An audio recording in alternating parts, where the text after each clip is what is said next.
It's a historic collapse for Team India in Guwahati. South Africa crushed Team India in the second test in Guwahati and sealing their first test series win on Indian soil in 25 years. India lost the second match by 408 runs, handing India its biggest defeat in test history in terms of runs. Chasing a daunting target of 549, India were bundled out for just 140, with Simon Harmer claiming 6 wickets to play a pivotal role in the Proteas' emphatic win. Now, South Africa's triumph marks their first test series win in India since the Hansie Cronje-led side in 2000. Under Gautam Gambhir's captaincy, Team India's test record at home shows clear highs and lows. Now, they've secured wins against Bangladesh in Chennai and Kanpur. However, they have faced defeats against New Zealand in Bengaluru, Pune and Wankhede. The contrasting results highlight a challenging home season for the win, underlining areas demanding urgent improvements. Let me take you through the details of what we're talking about over here. Now, when it comes to the matches that have been won, particularly matches at home, Team India in tests, as under the leadership of Gautam Gambhir is concerned, they have won versus Bangladesh in Chennai, they have won versus Bangladesh in Kanpur, they have lost versus New Zealand in Bengaluru, they've also gone on to lose versus New Zealand in Pune, and they further lost against New Zealand at Wankhede Stadium in Mumbai. They've also won against West Indies in Ahmedabad. They have further won against West Indies in Delhi. And of course, they have lost versus South Africa in Kolkata and lost against South Africa in Guwahati. So that's as far as the results are concerned, as far as test wins and losses are concerned. But after this 2-0 whitewash, Team India head coach Gautam Gambhir is now facing heat. India have now lost 5 consecutive test matches at home, and it's all during Gambhir's tenure. Questions are now being raised on whether Gambhir is suited to coach Team India in test matches. Speaking after India's 408-run defeat to South Africa, Gambhir did not shy away from taking accountability. He admitted there was collective responsibility for India's latest test humiliation, but said that his future now rests entirely with the BCCI. Gambhir said that the blame lies with everyone, but starts with him, and he went on to remind his critics of the big wins that Team India has achieved under his tenure. Meanwhile, Team India veterans have voiced sharp criticism after the heavy test series losses. In fact, 2 series losses that we've seen back to back. The verdict from these critics is that there's urgent changes in the team that are required. Let me take you through some of the statements that have been made. Today was abject surrender. It's very disappointing for India, and we all can't forget this result, says Anil Kumble, former Indian cricketer. Disappointed by how India performed. All-rounder obsession is an absolute brain fade, and selection without clarity is backfiring, says Venkatesh Prasad. Some selections will leave them puzzled, played 4 spinners all not used properly, too much experiment with Sundar's batting order.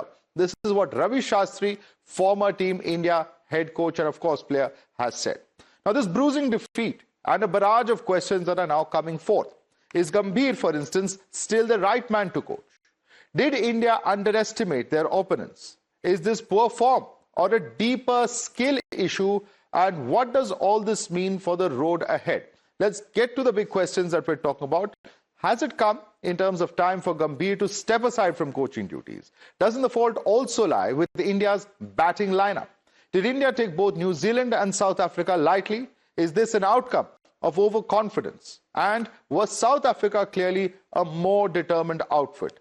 Is this poor performance or a skill issue when it comes to batting? Won't this only peg our chances back of qualifying for the WTC final? Debate on the other side. You're watching the News Hour at 10, debate number 2 on Times Now, Super Prime Time.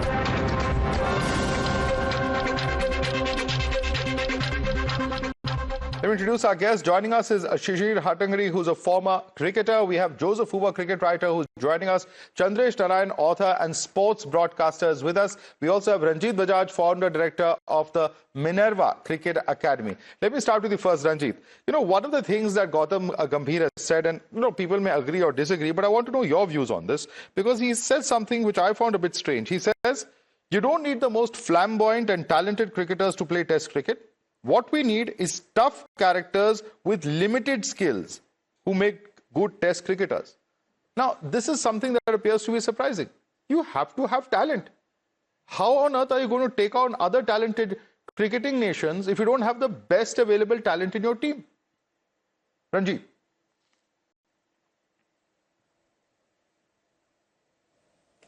Thank you so much for having me, first of all. And see, I think he was clearly taking a veiled dig at someone. Because when you say things, make statements like, you don't need to be flamboyant, what he was referring to was probably Rishabh Pant and all the other great stylish batsmen we have now in the IPL mold. And probably he wanted to go back to when he was talking about having limited skills. That's what he means by Cheteshwar Pujara. So when he says that, we've never actually focused on test cricket, there I kind of agree with him. Because see, what happens is that the blame on the national selectors never comes. Now, in the national selectors, you go with the hype, and the hype is created by IPL. You do not have any accumulators of the run. You have to see whenever we have been really great in test cricket at home, we've always had a Pujara or a Rahul Dravid or a VVS Lakshman anchoring the innings. You name one batsman in this team who can actually play a long innings and grind it out in the middle. We don't have that, and we are not even focusing on that because we don't get that. Let me get a view fact, from someone else on the this. ones who make it to the top are the ones who have a very high strike rate. Okay, we don't have the correct kind of talent, is what he's saying in terms of those who can grind it out. Shishir, I want you to comment on this. Because at the end of the day, is it only fair to blame the selectors? Because the coach, the captain do have a say in how the selection process pans out. Shishir. Yes, I think the blame solely rests on the selection committee and, of course, the coach and the think tank of decision makers who decide on who should be playing Test cricket for India. Let's not forget there is a Ranji Trophy that is a yardstick for selection, and the most prolific Ranji Trophy players are actually not playing Test cricket. You have Rituraj Gaikwad, Sarfraz Khan. You have Ishwaran, who's probably traveled all over the world to play, but still hasn't got a test match under his name. And he's got, a phenomenal first-class average. Now, he's been playing domestic cricket for year in, year out on various surfaces, different surfaces, not so great surfaces, and delivered runs for his team. So I think the chopping and changing of the batting order, having a very inconsistent. I mean, we are talking about an Indian team that has had a history of Rahul Dravid at number 3, Vijay Hazare at number 3 in the good old days, and later on, of course, Dilip Vengsarkar, Rahul Dravid, and so many Shubman Gill, and so many other players who have had a real pedigree in terms of the longer version. You've chopped and changed with number 3 throughout. You had Sai Sudarshan, then you had Washington Sundar.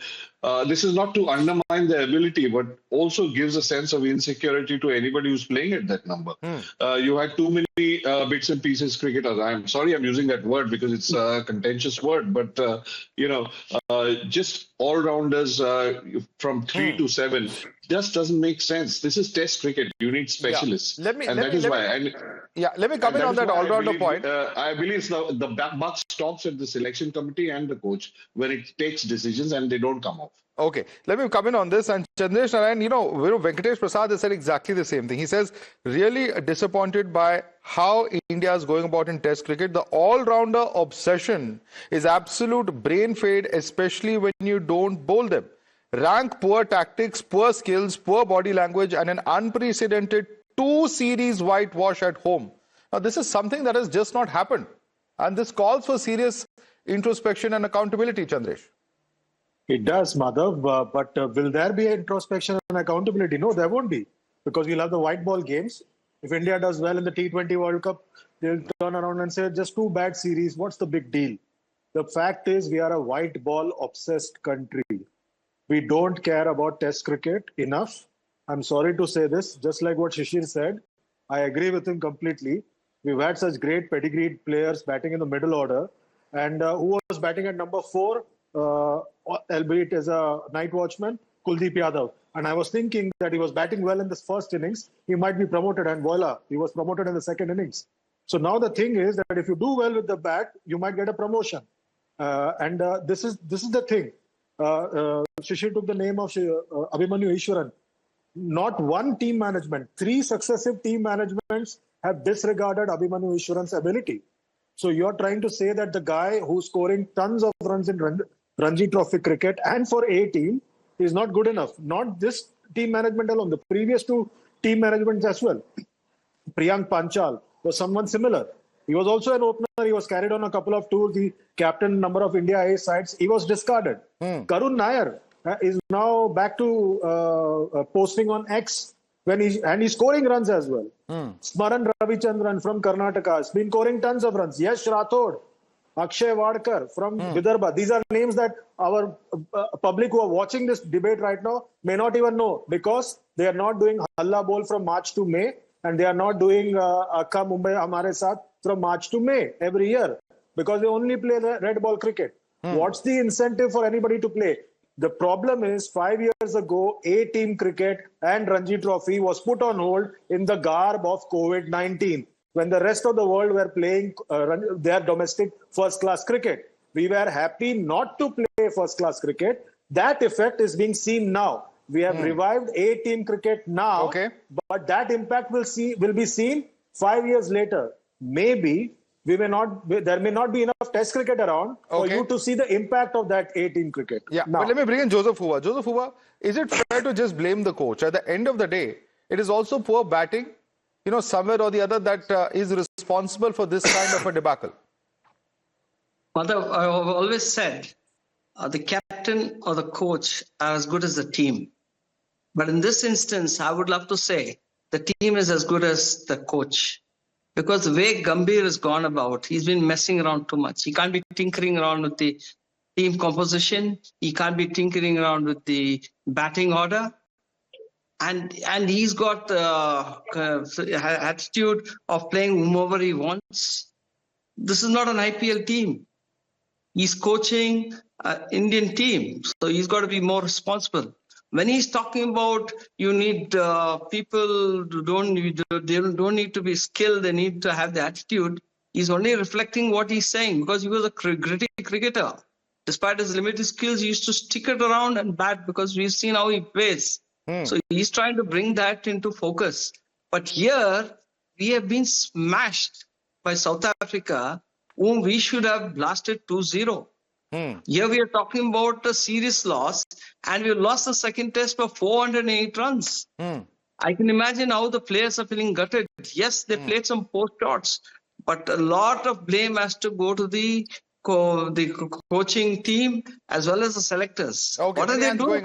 Many hands going up. They want to respond to you. I think I'm going to give Ranjit a chance. Ranjit, how much of a blame does the coach take? Joseph says it's squarely on the basis of the coach. Is there some amount of A, poor selection, B, overconfidence, or team strategy also?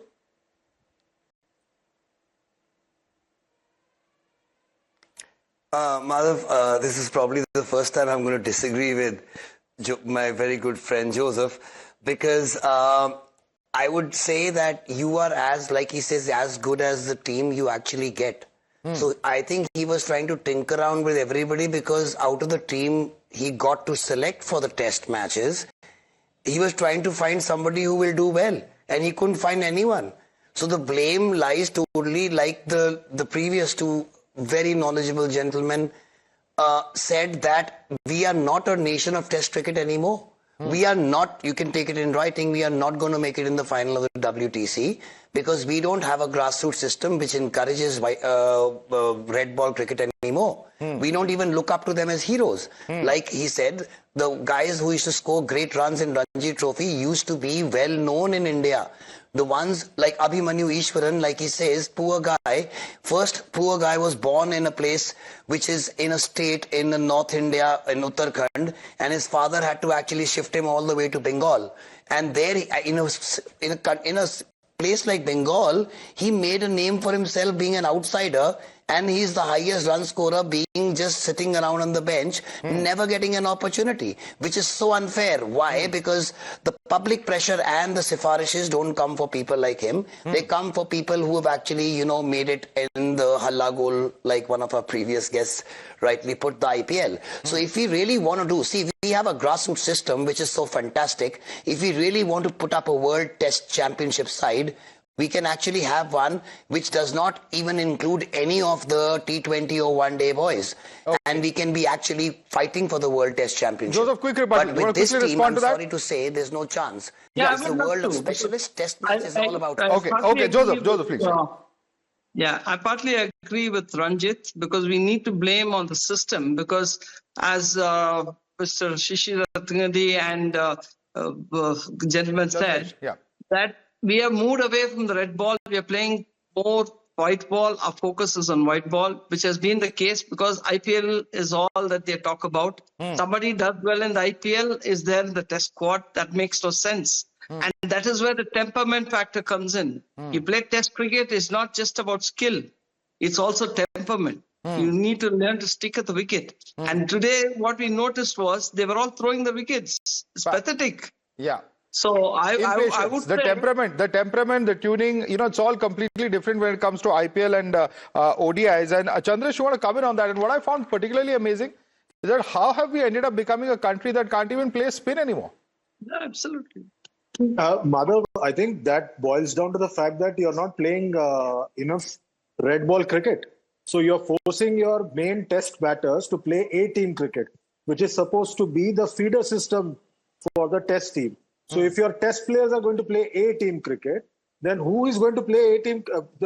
There is no future for red ball players. If a KL Rahul is going to come and replace a Abhimanyu Ishwaran or someone else in the red ball A side, there is no scope for a youngster scoring runs because that senior player wants game time because he doesn't play enough red ball cricket outside. And the question about whether the blame should be on the coach, he's got everything he wants. He doesn't have the senior players. They are out of the way. There is no Virat, there is no Rohit, there is no Ashwin. And he had a golden opportunity for the second test match.